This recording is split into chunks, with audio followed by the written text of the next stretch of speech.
scientifique. Voilà, c'est ça. Bon, on va peut-être revenir sur le sujet plus tard, parce qu'autrement vous allez vous embrouiller. Alors, on va prendre un sujet de philosophie, si on peut dire. Constater et expliquer. Qu'est-ce qui distingue la démarche du constat et la démarche de l'explication? Le constat, ça tombe sous nos sens, et l'explication, il y a une réflexion qui se met en place, et après une explication de ce qu'on voit, qui peut d'ailleurs différer selon les individus qui interprètent les choses différemment ou qui n'ont pas le même angle de perception. Est-ce que l'explication peut chasser le constat? Non. Moi, je réponds non. On ne vous demande pas de répondre par oui ou par non, mon vieux, c'est pas le jeu. Hein? Après, l'explication... Non, mais il sait très bien qu'il ne va pas répondre par oui ou par non. Une explication peut être de mauvaise foi. Bien sûr, si la personne est de mauvaise foi, elle constate une chose, mais elle ne veut pas que... Elle veut le contraire, donc elle fait une explication de mauvaise foi, ou alors des fois, parce qu'elle comprend mal, ou elle perçoit mal, ou voilà, il peut y avoir une discordance entre l'explication et les faits. Oui. En tout cas, l'explication ne précède pas le constat. Il y a le constat et l'explication. Ça, si, ça arrive, mais alors c'est... Je dirais l'erreur du constat par rapport à l'explication. C'est plutôt ça, quoi, tu vois. Il n'y aura pas la même version entre ce qui aurait été dit et l'erreur du constat, Jacques. Voilà, moi je te réponds comme ça. Le point qu'a soulevé Philippe, on verra plus tard parce que c'est un peu compliqué cette histoire. Est-ce que l'explication peut précéder le constat, etc. Est-ce que l'explication peut conduire au déni du constat? Ah oui, c'est avec la mauvaise foi, oui. Oui, la mauvaise foi. Ça peut contredire, absolument. Alors, par exemple, qu'est-ce que c'est quelque chose qui est inexpliqué? Est-ce que ce qui est inexpliqué n'existe pas? Non, il y a des choses qui peuvent être inexpliquées, parce que c'est des phénomènes que la personne qui les constate n'a pas les connaissances. Par exemple, des fois ils avaient fait une émission où ils vous montraient des outils, c'est des outils qui datent du 7e, même avant, des outils qui servent pour réparer des matelas ou pour faire autre chose.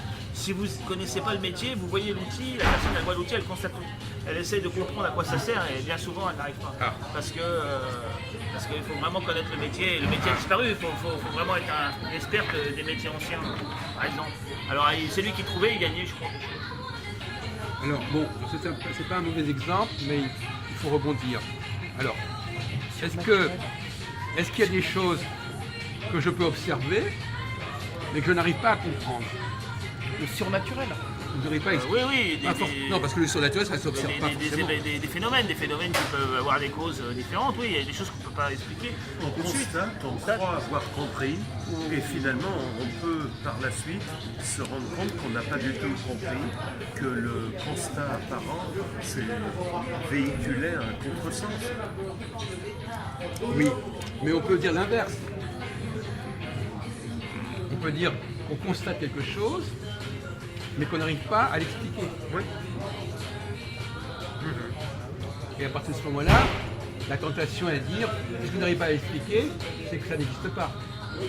Par exemple, encore un exemple, la personne qui a été retrouvée brûlée au milieu de la route, un ancien alcoolique, il a été retrouvé brûlé, tout avait brûlé sauf les mains et la tête. Et il cherchait à comprendre finalement, c'est parce que les vêtements ont fait comme... Était flammable. Les vêtements ont fait en sorte que n'ont brûlé que les parties recouvertes. Ça peut arriver dans certains cas. Mais ça n'a pas brûlé la chambre, ça Donc brûle.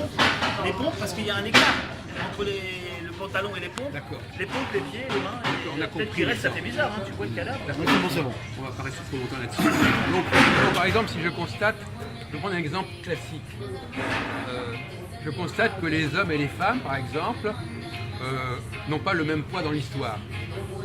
Au niveau de l'histoire des sciences, de la philosophie, etc. Mais, est-ce que je peux l'expliquer? Moi je dis oui. Tu peux l'expliquer.